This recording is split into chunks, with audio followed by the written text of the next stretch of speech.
को संतान हुई तब हम व्यक्ति करम। साधु ने ऐसे वचन अपनी पत्नी लावती से कहे। एक दिन उसकी पत्नी लावती पति के साथ आनंदित होकर के संसारिक हो गई। श्री सत्यनारायण भगवान कृपा से 10 महीने सुंदर कन्या का जन्म हुआ। 10 मिनट बाद कन्या जन्म वह दिन दिन इस तरह बढ़ने लगी जैसे शुक्र पक्षात योजना बढ़ता है। लड़कियां बहुत तेज बढ़ने लगी। कन्या का नाम कालावती रखा गया। तब लीलावती मीठे शब्दों में अपनी पत्नी से कहा कि आपने जो संकल्प किया हुआ तो भगवान का व्रत करूंगा, अब आप उसे करिए। तो पत्नी कही भगवान का पढ़े जाने पढ़ राजा बोले कि साधु इसके विवाह में करूंगा, काला करने के बिहार में दे जाएंगे। इस प्रकार अपनी पत्नी को आश्वासन देकर तू अंदर को चला गया। समझा दिया अपने धंधा पानी में लगा गए। कालावती पितृ ग्रह बुद्ध की प्राप्त पलटिया श्याम नगर बदमान नगर शादी की। साधु ने जमुना में सखियों के साथ अपनी पुत्री को दिखा तो तुरंत वो दूध को बुलाकर कहा पुत्री के वास्ते स्वयं बड़ी खुशबू देकर मैंने सुंदर लेकर वो खोज के जाओ। साधु की आज्ञा पाकर कंचन नगर पहुंचा और बड़ी खोज भाल कर लड़की के वास्ते स्वयं बड़ी खुशबू देकर उनका दूसरे लोग गई और सुंदर लेकर खोज के जाए। उस श्वेत लड़के को देखकर साधु ने अपने भाई बंधुओं से प्रहंसित होकर के अपनी पुत्री का वश के साथ कर दिया। भाई पड़ा दिखा देना और पुत्री भी उनके साथ कई जन, किंतु दुर्भाग्य से विवाह के समय मृत को करना भूल गया। बेहोश बुला देने कथवा नहीं सुनने। तब श्री भगवान क्रोधित होकर श्राप युक्त दाऊ प्राप्त हुआ। भगवान श्राप देना तो दाऊ प्राप्त हुई। अपने काल में कुशल साधु बनिया अपनी माती से रत्नपुर नगर पहुंचे। रत्नपुर नगर गांव ससुर दमाद पहुंच को व्यापार करे लगे। एक रोज भगवान सत्यनारायण की माया से प्रेत को चोरा जाता धन चुरा कर शीघ्र भागा गया। भगवान को चोरी प्रेत जा राजा धन चुरा के ले जाओ, किंतु पीछे से राजा को दूतों को देखकर चोर ने घबरा कर भागते भागते धन को चुपचाप रख दिया जहाँ दोनों ससुर जमाए ठहरे हुए थे। जहाँ ससुर मालूम चल मुड़वारी राजा धन दे और जो भाग गए। जब दूतों ने साधु बस के पास राजा का धन रखा देकर दोनों को बांध कर देगा। प्रसन्नता से दौड़ते हुए राजा के समझ जाकर बोले कि तो चोर पकड़ करना है, देख कर आज्ञा दे। हम चोर पकड़ के लिए देख के आज्ञा दे। तब राजा की आज्ञा से कठिन कारावास में डाल दिया। राजा उनका धन छीन लिया। सत्यनारायण भगवान के श्राप के द्वारा उसकी पत्नी घर पर बहुत दुखी। घर पर जो धन रखा था वो चोर चुरा ले गई। घर जो धन रहल वो चोर चुरा ले गई।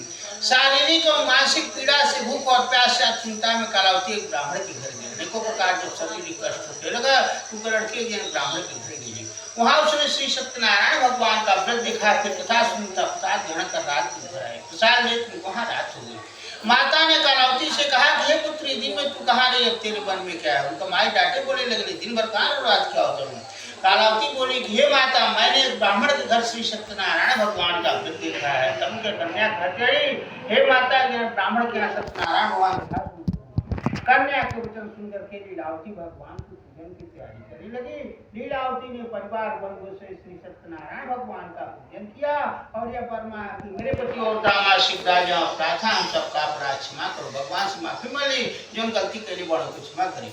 सत्यनारायण भगवान बस से संतुष्ट हो गया। राजा चंद्रगुप्त को स्वप्न में दर्शन दिए। यहाँ बंदी बनो राजा सपना दिखाओ और कहा कि हे राजन दोनों बंदी बस प्रातः छोड़ दो, जो तुमने उनका धन ग्रहण किया दे दो, नहीं तो तेरा धन पुत्र आश्रय भगवान कहते ना छोड़ दो नहीं तो धन पुत्र आश्रय मुश्किल बन। ऐसा वचन कहकर भगवान तक ध्यान हो गए। प्रातः का राजा चंद्रगुप्त सभा में अपना स्वप्न सुनाया और दोनों बड़े कुछ हो गए। दोनों जन छोड़े खाते बहुत दोनों ने आते ही राजा को नमस्कार किया। राजा मीठे वचन बोले महान भाव से ऐसा कठिन दुख प्राप्त किया है, कोई भय नहीं। जब दुख तो कट भरे लोग ना तो हम खातिर कोनो भय नहीं, कोई भय नहीं। ऐसा कहकर राजा ने को नहीं बस्ता भूषण बनवाए। जितना धन लिया था उसके दूना धन दिला करके विदा किया। दोनों बैस अपने घर को चल दिए। दोनों जन ससुर दमाद अपने घर को चल दिया छोड़ कर। जय नारायण जी।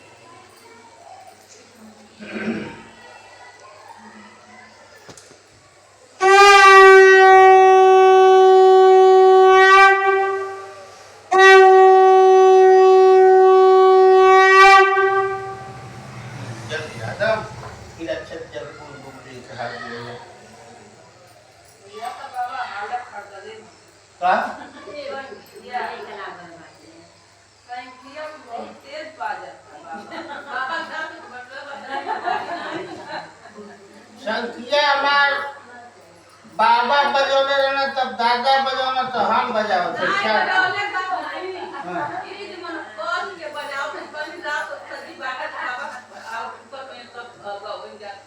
अच्छा अच्छा हाँ हाँ ये सही। हाँ अरे तो दही माथा में तब नहीं रही। छोड़ दो वहीं जगह, छोड़ दे, दूसरा ले ले लो, जल लो लो। चलो चौथा अध्याय बोलिए वृंदावन बिहारी लाल की। चतुर्थ अध्याय सूत उवाच। सूत जी ने कहा कि वैश्य मंगलचार यात्रा आरंभ की। वही नदी किनारे लोग पूजा पाठ कर और अपने घरे की तरफ लोग चल दिए। थोड़े दूर निकलते दंडित भेषधारी श्री सत्यनारायण भगवान से पूछा खेसारी तेरी नाम में क्या है। भगवान दंडित रूप धारण करे हुआ और पूछा खेसारी तो नारायण का भगवान। अब मानिक बालिक हंसता हुआ बोला थे दंडित आप क्या पूछते हो कि धन लेने की इच्छा है। मेरे नाम में तो बेलपत्ती भरी है। झूठ बोलना हमारे नाम में बेलपत्ता भरल बा। बस का कठोर वचन सुनकर भगवान ने कहा तुम्हारा वचन सत्य हो। जो कठोर भाषा बोलना भगवान कह रहे वचन सही होकर। जैसे भिखारी नहीं और मांगे खातिर एक पैसा पड़त है तो सबका जिला के आ गए ना एक पैसा खा गए तमाम प्रकार का भेद बदल के मांगे आए तक वहाँ बोले कि नहीं है आए भीख वो दरवाजे पर मांगे खातिर उनके 100 ग्राम 50 ग्राम जो भी आधा किलो हमने लगे सकती है तो दे देनी चाहिए। समझो ना हाथ पसार ले आएंगे उनके दे देनी चाहिए। तो वह भगवान कहते हैं भगवान के रूप में